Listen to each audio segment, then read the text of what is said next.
Good evening and welcome to this edition of the Speakers and Leaders Hour.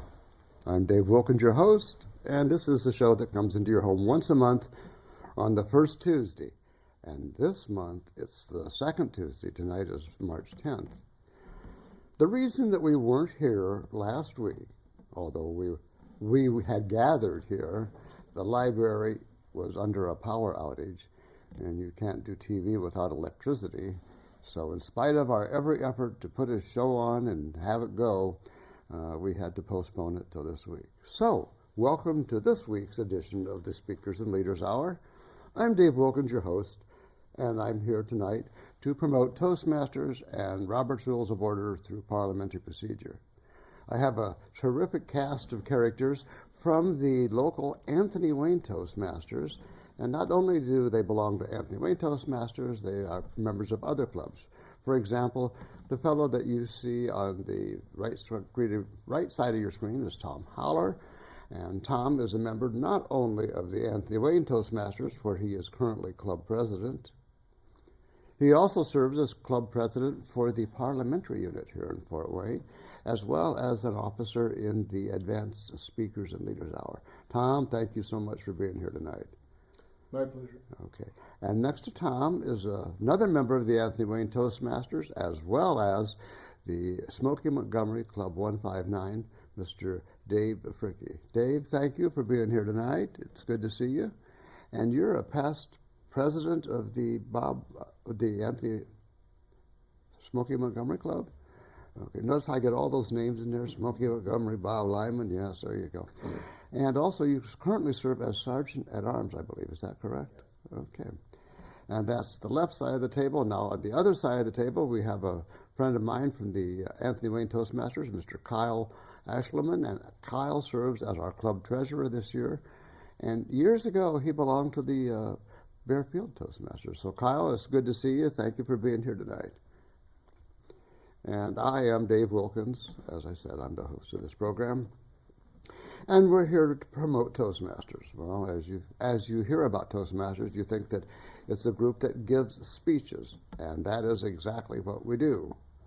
A lot more than just speeches, but tonight we're going to highlight 4 different projects from each of the people here on the panel, myself included, and we're going to start with a speech by our club president, also the president of the parliamentary club, and he, as I said, has been around for quite a while, has served as area governor a couple of times, and tonight his topic of choice from the basic manual is slavery. Please welcome Tom Howler.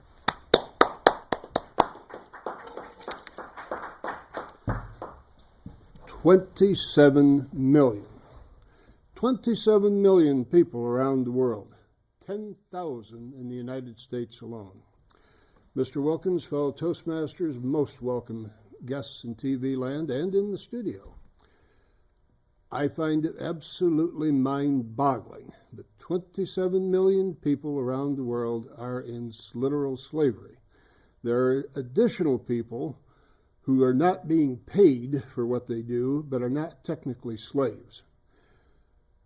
How this can go on in this day and age is beyond my understanding or comprehension, particularly the 10,000 people in the United States. This absolutely has to stop. It is an outrage beyond belief or comprehension. It is becoming more common all the time. It is not going away. Indeed, it's becoming so common that the price of a slave, adjusted for today's prices, has dropped from a peak of $44,000 to about $90. Can you imagine a human being valued at about $90? 3/4 of these slaves are women, about half of them are children. I would strongly suggest that this is not acceptable at all whatsoever. I think that at the very least we need to start at this country, as much money as we spend on so many things. Surely we could stamp out slavery. I find it impossible to believe that we have to put up with that scourge in this day and age. As for other nations where it's commonplace, I suggest that they should become pariahs in society. that people would not associate with them, that other nations would shun them as the undeveloped cultures that they are. Pressure needs to be put on any country which lets this go on. Obviously, we need to clean our own vessel first. That is something that we can do. There is no question in my mind that we can make an effort and succeed in stopping this, certainly in our own country, and greatly reducing it around the world. This information is based largely on a website called Listverse, statistics that were gathered by the University of Berkeley in California. Now, I realize there's some significant chance that these statistics are not precise. They may be off somewhat, but the exact number is not the central point. The central point is this goes on in this day and age. People are beaten until they go out and work for free. Women are forced to have sex with someone, probably in many cases hundreds of someones, that they don't know, have no interest in doing this. Think of the potential that is lost to society. Some of these people would probably make excellent musicians, artists, all kinds of contributions might be had. How this can be on the rise rather than the decrease is unfathomable to me. Would suggest that at the very least you avoid this like the plague, but frankly I don't think, I may be wrong, I don't know exactly what will happen on our individual exit interviews, but I don't think it'll be enough to say, hey, I didn't buy or sell anybody. I think as long as we are aware of it and do nothing, that it will definitely count against us. Beyond any question in my mind, the scourge upon the land reduces our enjoyment of life, our happiness. Even if you don't acknowledge it or think about it, it has a very negative effect on you. For fellow human beings to be treated in this fashion is so bizarrely unacceptable that it needs to end. It needs to end as soon as possible. You can educate yourself. There are numerous websites that would suggest that large companies often buy materials that has been produced by slave labor. You have to make some judgments there because there are always people who have grudges against certain companies. But I think a company that feels it can get ahead by using slave labor, even indirectly, does not deserve my or your patronage. I think our politicians could speak out against this. I don't specifically recall of any politician in either party having ever spoken out about it since the Civil War. I do believe that it's a serious scourge upon the land and something that can be brought under control if we have the will. I would suggest that there is hardly anything that would more deserve our attention, that would more deserve our efforts than to put an end once and for all to this horrible, horrible practice. We can do it. We must do it. Decency demands it. Mr. Toastmaster. Give me 1 second. Well, not being a slave, you may take all the seconds you want. Oh, there you go. Okay. Well, thank you very much, Tom. An interesting topic. And I don't know, you just find the most clever things to talk about in Toastmasters and things that we should probably do something about. Like you say, slavery has not been mentioned since the Civil War as an ongoing problem. And I've seen some shows on television recently about, I think it's mostly like the sex trade, where they bring young children and, well, never mind. We don't need to go into that right now. Awesome. Okay, our second speaker is now going to be speaking out of our basic manual. It's project number 9, and that is to persuade with power. He has been a Toastmaster for 25 years. He joined Club 159, the Smokey Montgomery Club. Joined Anthony Wayne about 6 years ago. And he's served as an officer in several different clubs. As I say, right now he is the past sergeant at arms, or now he's current sergeant at arms, past president a couple times, as well as past secretary a few times. With the title of When will the greed stop? Please welcome at this time Mr. Dave Fricke.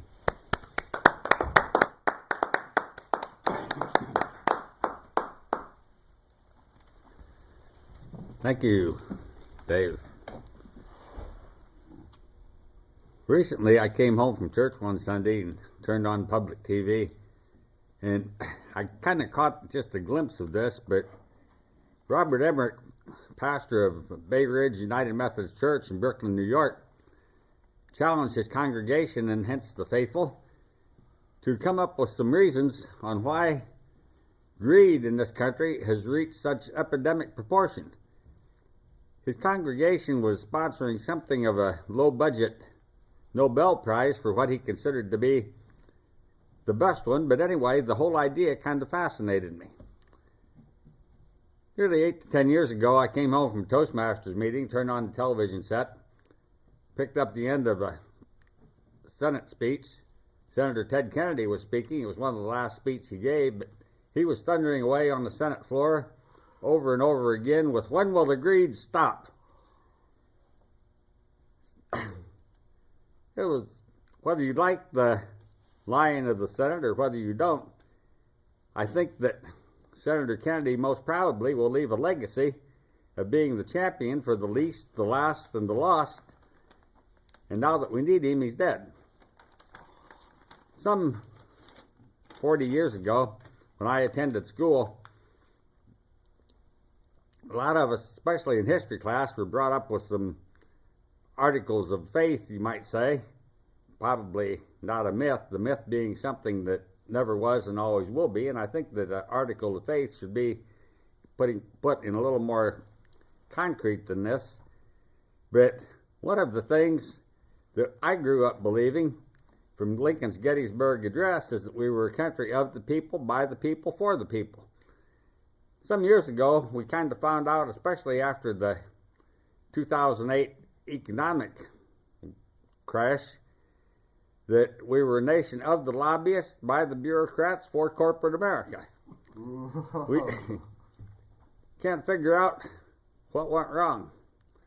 How did it happen? Some years ago, J. Wallace Hamilton writes of a man who had been put in prison. While in prison, part of his daily exercise regimen was to walk around the inside wall on the outside of the prison, he and his fellow inmates, to get some exercise. The man said that the first few weeks he was in prison, walking right up against this wall, there was almost an inescapable urge to try to climb it.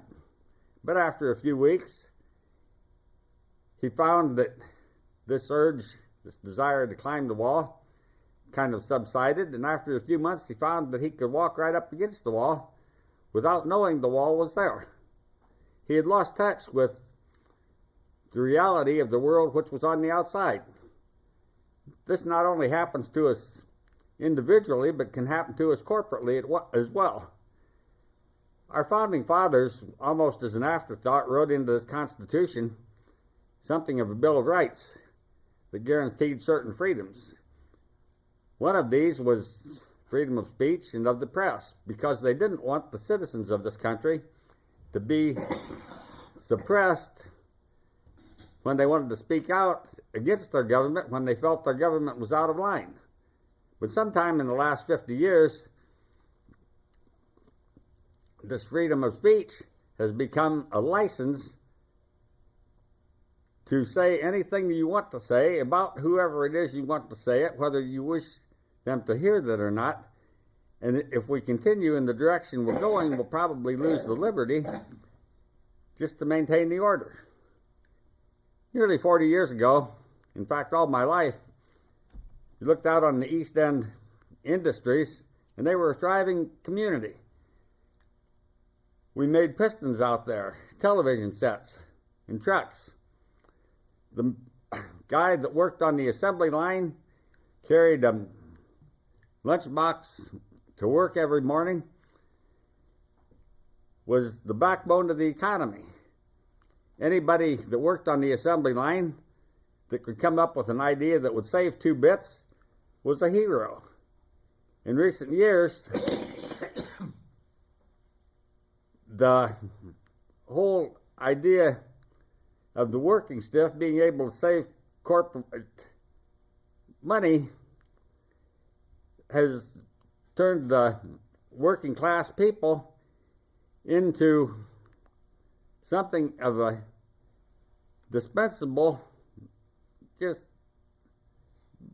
person of very little value. As we approach the Easter season, I think I would be remiss in saying that,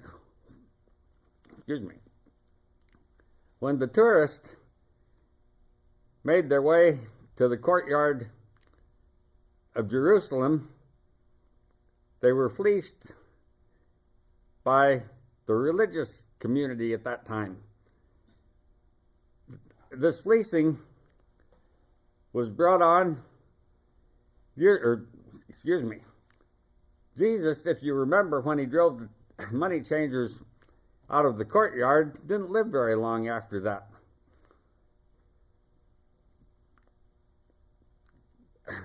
They were, they were being fleeced by greed power wrapped up in social, economic, and political complicity. And the crucifix is the time-honored testimony of how far greed power is willing to go to keep their greed. The lesson we learned from frogs is if you take a frog, put him in a pan of water, and slowly raise the temperature a few degrees at a time, the frog can hop around reasonably happy until the water starts to boil. Who are we? Where are we going? How long can we last? Mr. Toastmaster.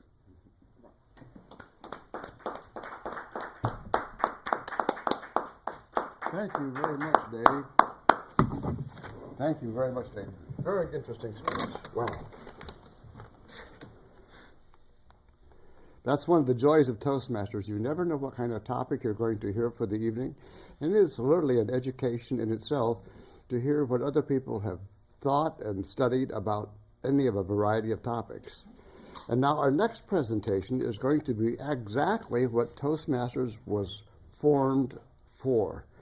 You see, when Dr. Smedley worked in the YMCA in California, before Toastmasters was an organization, he would listen to the young fellows as they talked about their projects for the next day. Perhaps they had to go and sell a product or fill out an application or go on an interview. And Dr. Smedley's idea was practice here at Toastmasters what you're going to do and how you're going to say it. And when you get out into the real world, then you will find out that at that time you can do a great job because you've already had a rehearsal here at Toastmasters. And that's exactly what we're going to have next, because our next speaker, Kyle, is a financial advisor with APP Financial here in Fort Wayne, and he's a registered representative of the SILL investment broker. He'll be providing a brief explanation of his planning company, what they do, and the service they provide for their clients locally. Please help me welcome at this time Mr. Kyle Aschliman.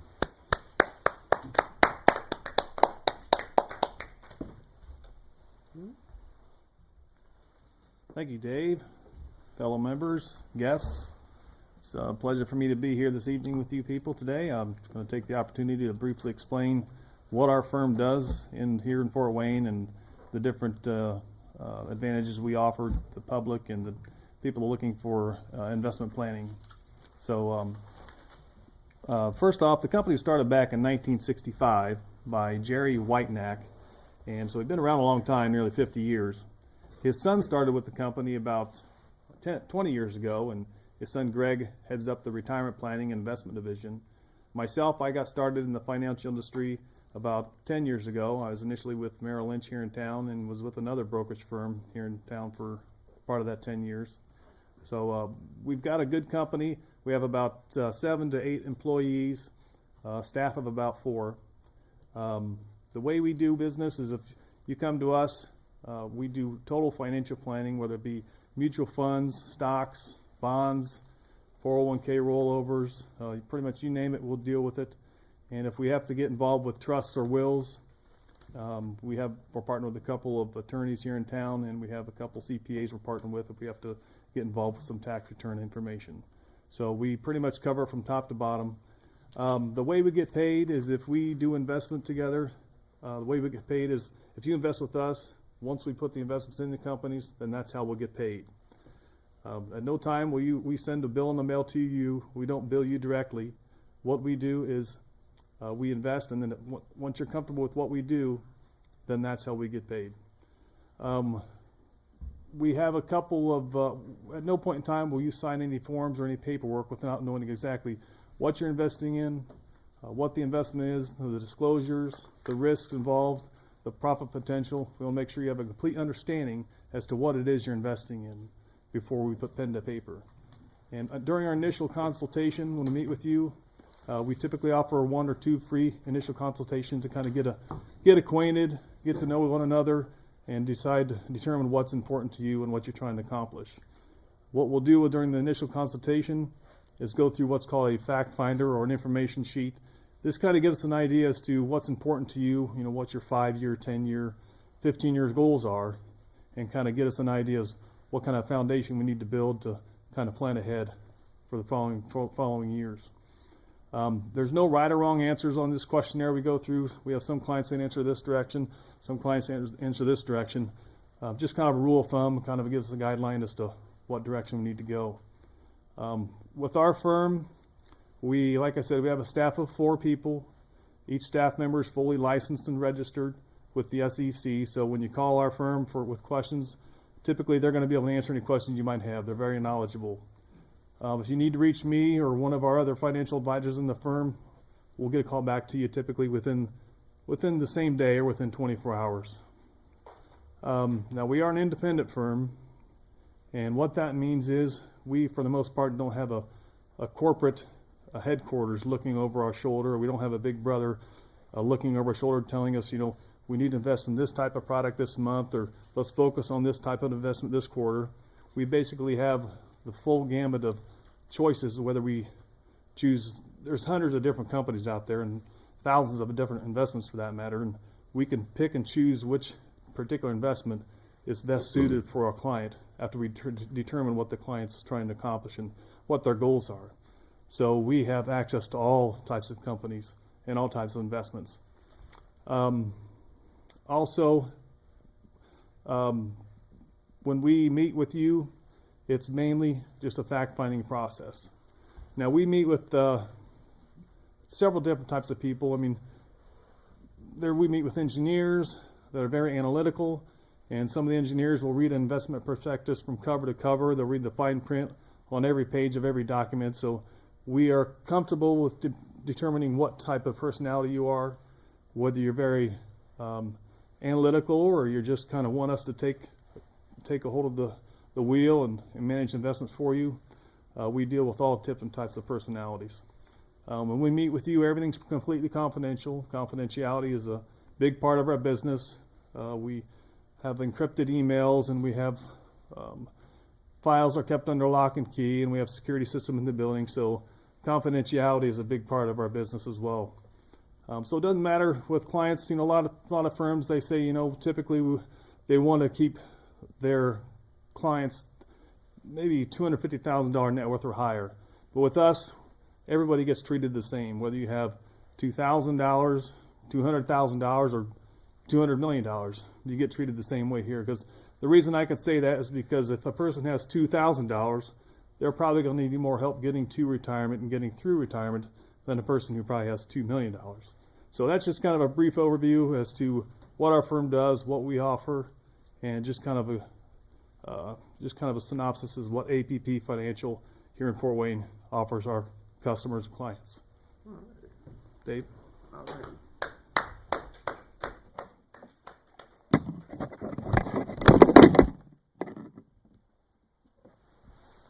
All righty. Thank you very much, Kyle. very interesting. And like I say, this is what Toastmasters was really formed for, so that people could practice their presentations that they would do at work or indeed in a social setting, and get some practice in doing it. Now, I'm going to give a speech tonight, and mine is going to be way more whimsical, way more just flat-out fun, I hope. And I've entitled it Fun with Words. Since I was a little kid, a little tiny baby Toastmaster, years ago, I learned to read.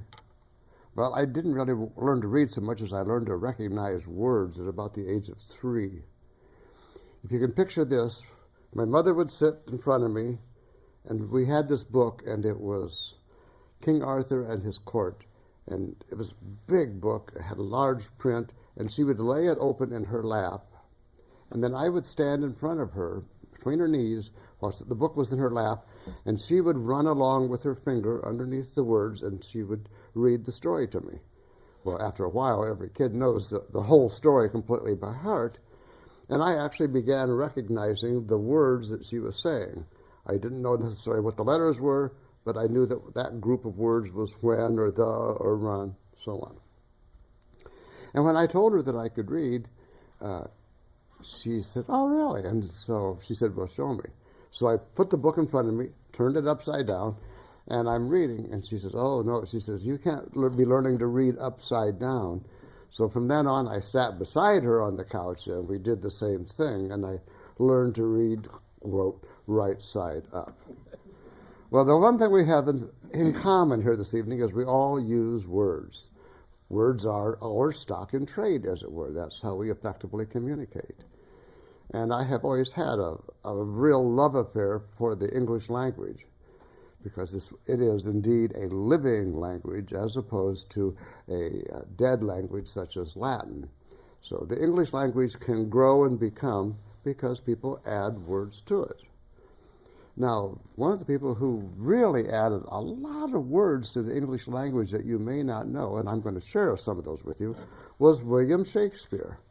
For example, he added some of these words here, because he wanted to say something and there was no word for it, so he simply made it up. He made up the word gloomy, laughable, majestic, lonely, radiance, hurry, generous, frugal, critical, courtship, origin, zany, undress, rant, and clarification. We use these words and think that they've been there forever, but someone made them up, and it was good old William Shakespeare. Now, I have to tell you that not all the words that he made up actually caught on or made it. In Hamlet's soliloquy, To Be or Not to Be, as it goes on, it talks about when he himself might quietus make with a bare bodkin, who would fardels bear? That didn't quite stick that I can tell, because I haven't heard those words used ever, and I don't know what they mean yet. What do fardels bear? Well, okay, so let's move forward into the 20th century. When I was in high school, I found an author that I absolutely loved. His name was Ogden Nash. And he had the ability to bend words and shape them and make things rhyme that shouldn't rhyme. And he put it together in such a way that it was really delightful. I want to share a poem with you that I have memorized that Ogden Nash wrote. And the poem is entitled Elephone. Now, in the poem, Elephone, I'll give you a head start, he's talking about, of all things, an elephant trying to use a telephone. Well, then thus the title, Elephone.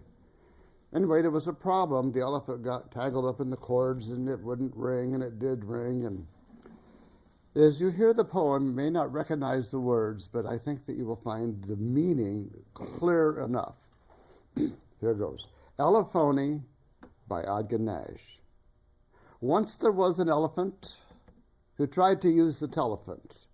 No, I mean an elephone that tried to use the telephone.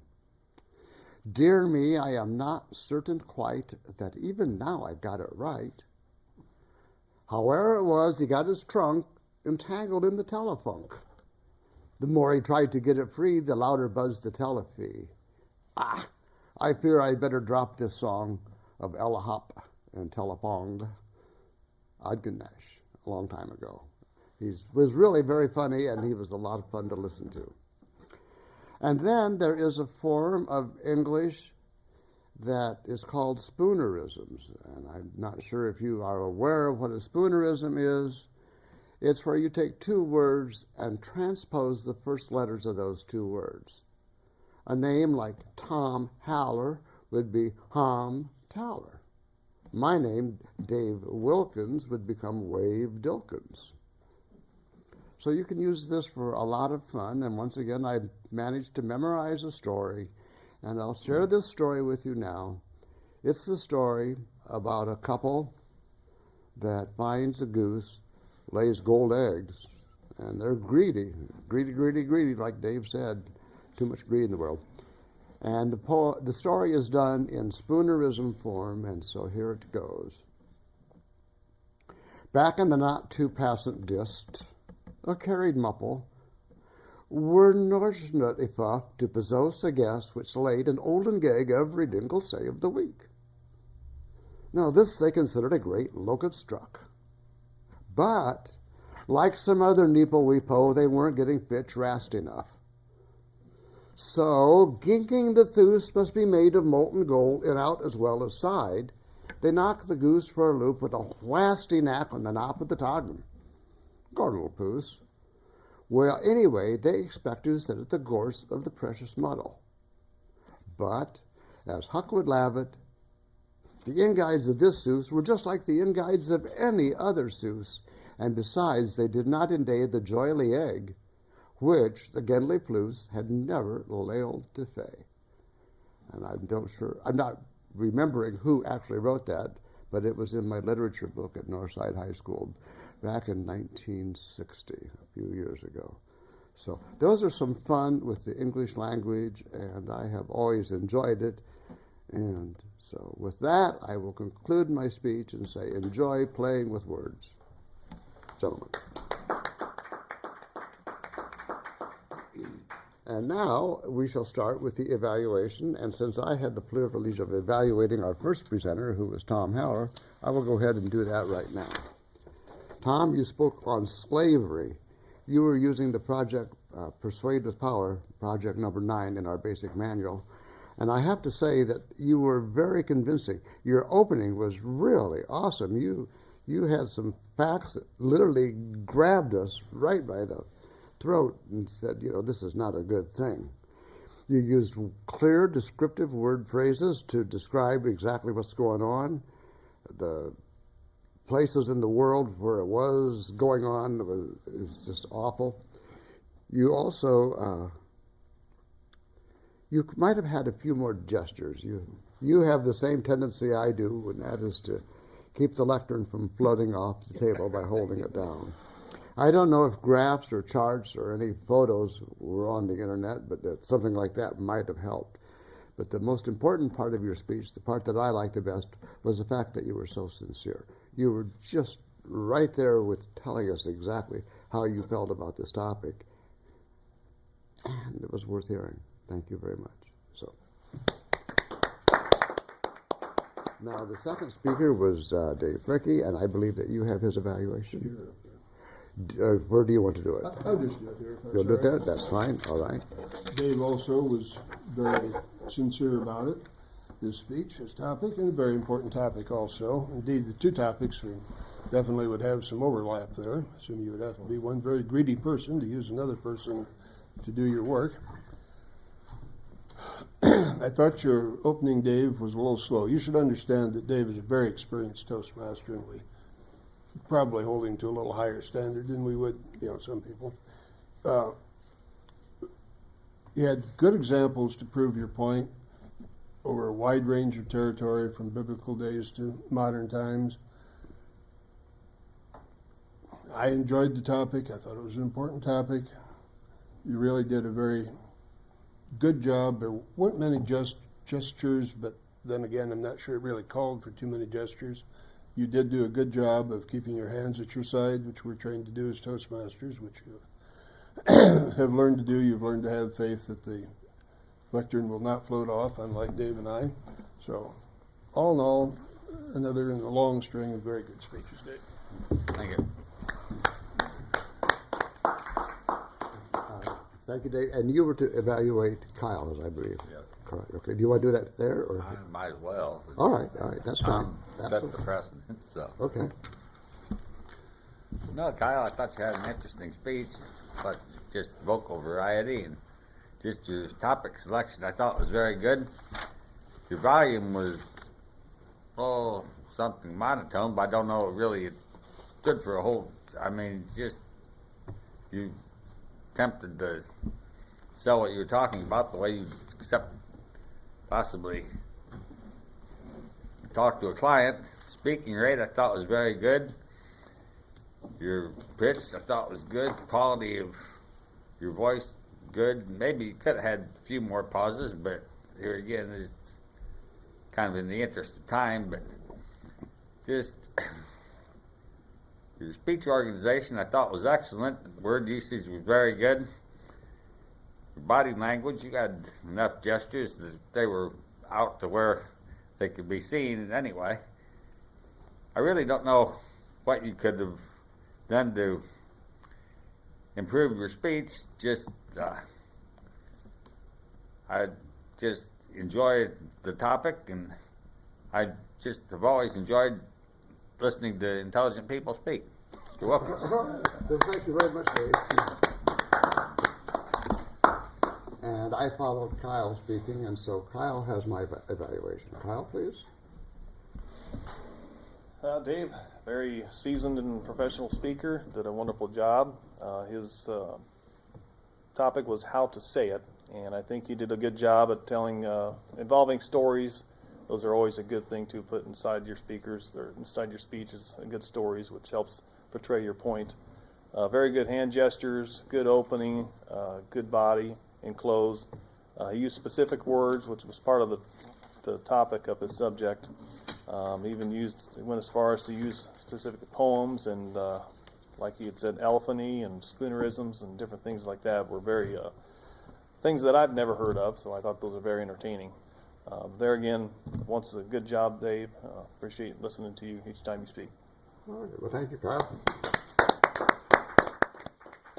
Something else that we do in Toastmasters is we do time all the speeches. And Tom, tonight you spoke 5 minutes, 26 seconds. Dave, your speech was 6 minutes, 59 seconds. Right on. Kyle's, yours lasted 5:32, and mine lasted 5 minutes and 30 seconds. Okay, this concludes the first half of our show this evening. We'd like to take a little bit of a break, and then when we come back, we'll begin the parliamentary half. So we'll go to the...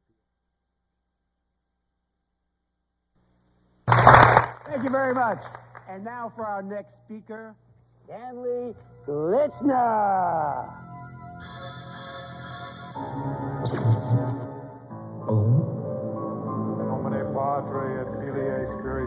Speaking in public doesn't have to be a death sentence. At Toastmasters, we can help you overcome your fears.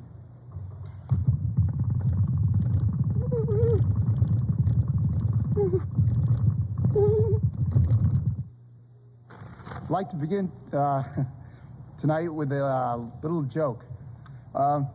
This guy, he's a farmer. He says,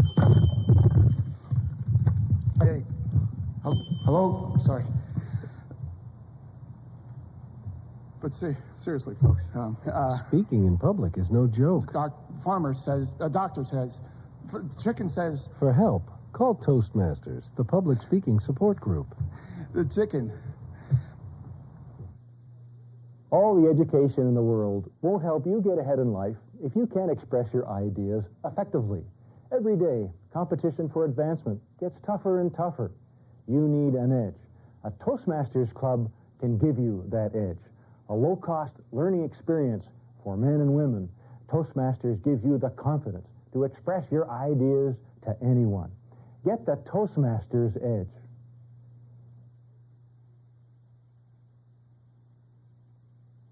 What future do you envision for yourself? What dreams do you have?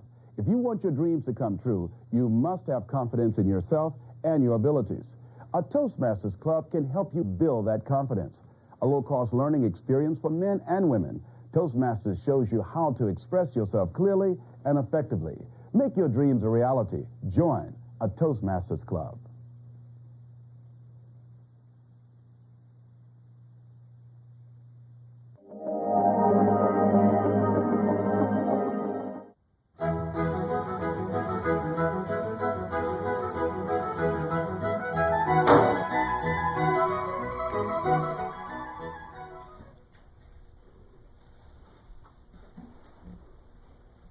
And welcome back to the second half of the Speakers and Leaders Hour.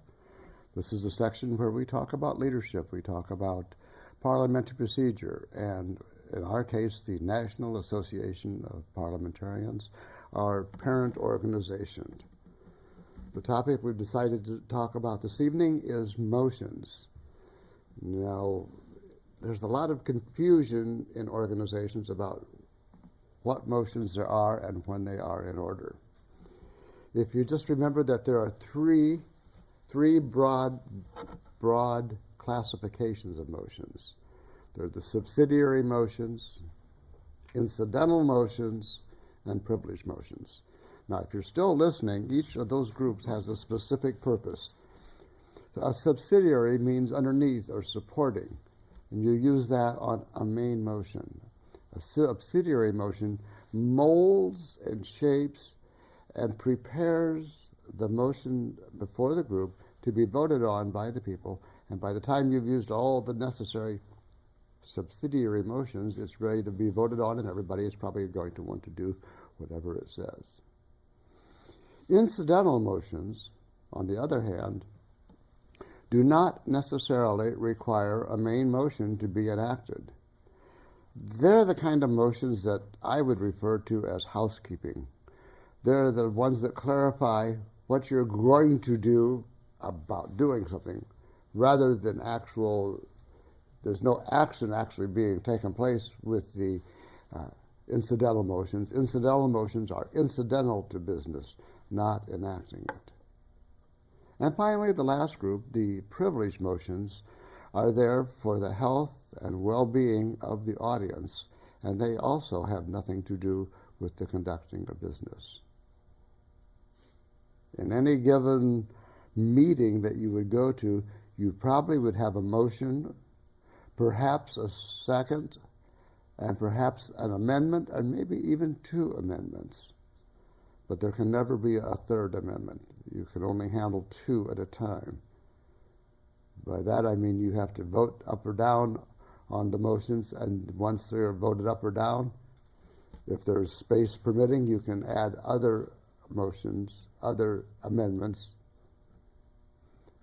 and still they have to be each voted upon. And the interesting thing is that you vote upon the last motion or the last amendment in before you vote on the main motion. And that is where a lot of chairmen really make a mistake. We here in America think of in terms of first come, first served. Next one in line, please, will be the one that we're going to take care of. So if the notion is that you would take care of the next one in line, and nothing could be further from the truth when you're handling business, because the main motion is that which is before the group. An amendment affects the main motion. An amendment to the amendment affects the primary amendment and then the main motion.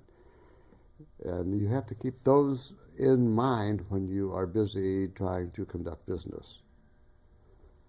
If a motion isn't amended, it might be moved to a committee for further research, and that would be a move to commit or to refer to a committee.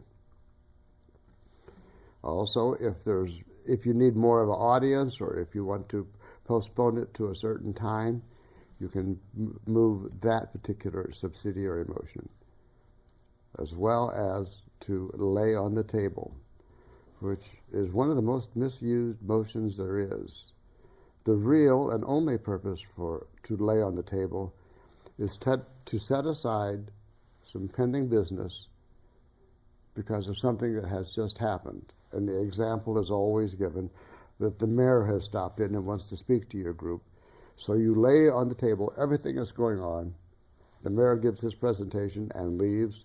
Then you take from the table that which the mayor has, or that which was put on the table before the mayor came, and then continue it exactly where you left off.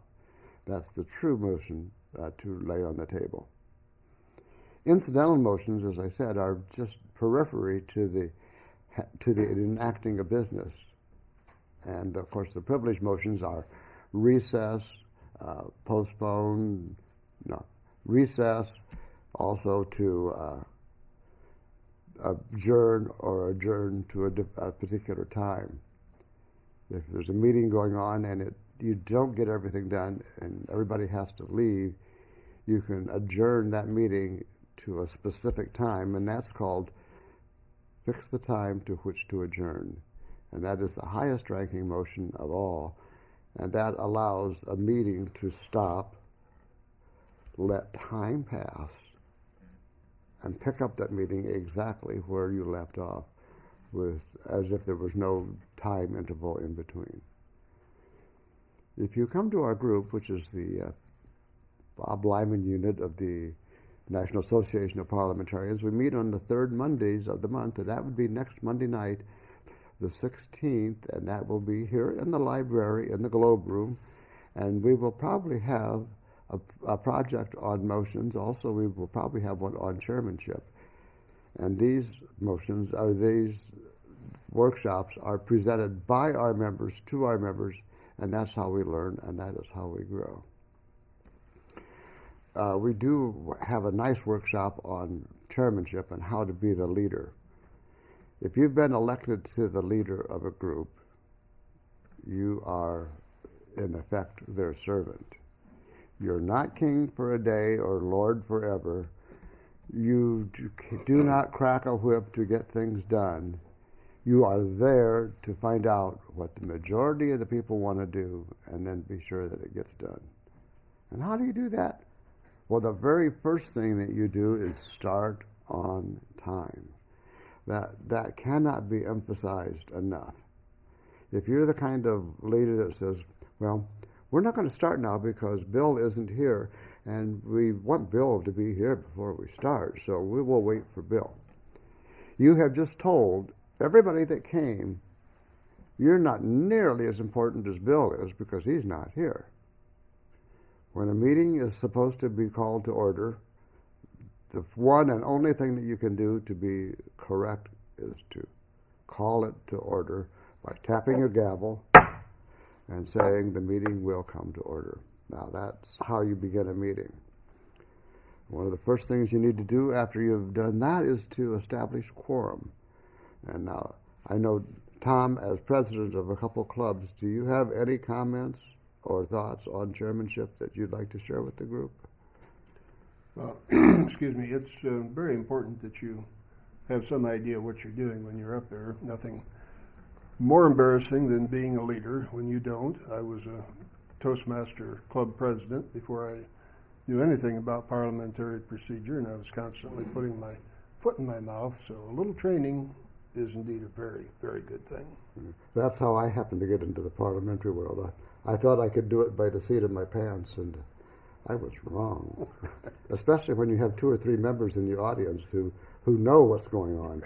You know, nothing makes you feel more silly than trying to do something when you're told you can't do it. You know, so. David, you're a past president of the Smoky Montgomery Club. Do you have any notions as to leadership and things that you'd like to talk about? Well, not really. It seems like that just never really had a whole lot of problems when I was president. I was president really in 2 different hitches, and they were about 10 or 15 years apart. So. Oh my gosh! Wow. Okay. Was Smokey still alive at that time? He was once, and he wasn't once. He wasn't. He was, and he wasn't. Oh, okay. Okay. But Smokey always said, and I think there's a certain amount of truth to this, that being president, at least when I was president, when he was there, you have like your secretary, president of public relations, you get all the officers and like that, but said that if you have a strong, possibly cabinet, I don't know what word. Team? Yeah, team, I guess, that it's the easiest job in the world. And really, it was, when, oddly enough, when he was alive. But then, okay. Well, I think you're very true there. If you have a good team of officers, all you have to do is simply administer everything that's going on, and it works quite well. And just at that time, I did.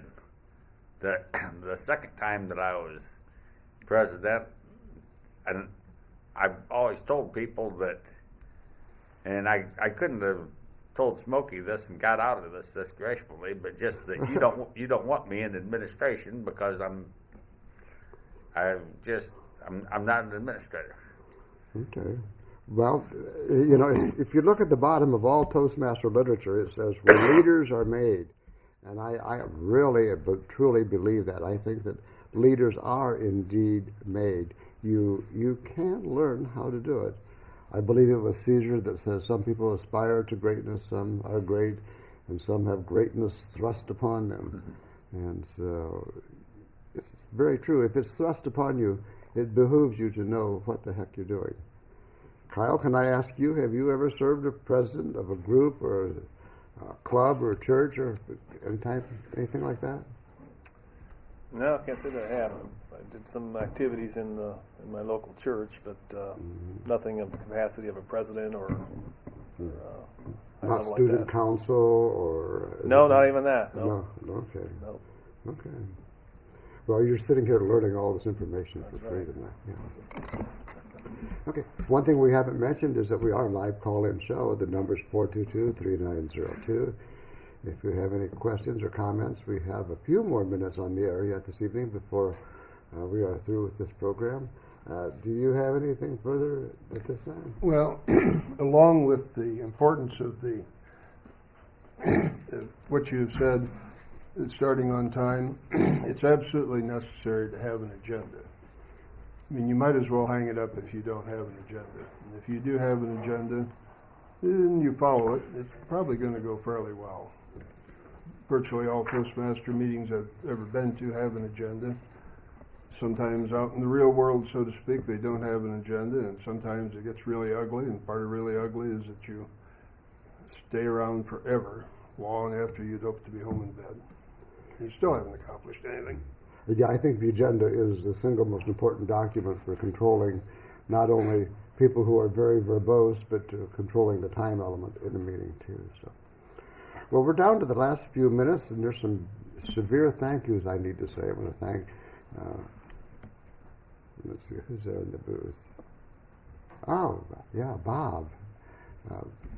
Bob, what's his name? And then there is Robert Boyd, and we have Dennis Osborne, Paul Brandt, and Otto Boucher. Oh yeah, of course. But what's this guy's name? Anyway, these are all the people who are behind the scenes and put the show on. We have a live studio audience tonight. We have a young lady out here named Sarah. Sarah is watching us from the comfort of her easy chair, and I like to give everybody a last minute or so to say what they have for the day. And Tom, would you like to start? No, certainly. I would encourage anyone who's available to come. I believe it's the first Saturday in April in the morning, very close to where we're producing this. There's a speech contest. It will be the division speech contest, so it'll only be speakers who are very good. There'll be both an evaluation and what they call the international speech contest. If you win the international speech contest and all the way through, well, you'll probably give up your current job and go on the rubber chicken circuit. But at this level, they're still very good speeches and very informative. Okay, thank you, Tom. David? I don't have anything to say. Okay, well, one, thank you for being here tonight, Dave, and thank you for bringing Sarah with us. It only took 2 weeks to get this on the air. So, and also we have Kyle. Kyle, do you have any final thoughts for tonight for people? Just want to thank you, Dave, for inviting me out here tonight to kind of share a little bit about my story and hear what you guys have to say here. And it's kind of a neat operation that you have here. You guys do every month, and I enjoyed it immensely. Okay, well, you're welcome to come back anytime you want. We'd love to have you. Great presentations. Again, I'm Dave Wilkins, and have a couple minutes left. Want to give you a commercial. If you would like to be a host of your own show, if you'd like to come down here and do a television show, really this station belongs to you. It is Access Fort Wayne, and it is found here in the Allen County Public Library. And if you want to do a show, you just call on the phone. You call 422. Well, that's for the studio. 422-3902. Anyway, you call the library, you ask for Access Fort Wayne, and they will certainly tell you how you can put a show in the air by coming down here and going through producer school, or perhaps you're lean towards the behind the scenes. We need camera operators, we need audio technicians, we need people who can work with the sets. We would just love to have all of you come down here and check out the Allen County Public Library. And I still haven't figured out Bob's last name. Bob Erie. Ah, yes. Hey, Bob. There you go. Bob Cannonball Erie is one of the people who you would talk to about getting a show in the air. So thank you one and all for watching. I've just been rambling here the last few minutes, but that's okay. And so we will see you next month on the first Tuesday from 7 to 8 p.m. Until then, may all your meetings be fair and productive, and speaking with Toastmasters, thinking, speaking, and listening. Toastmasters say good night.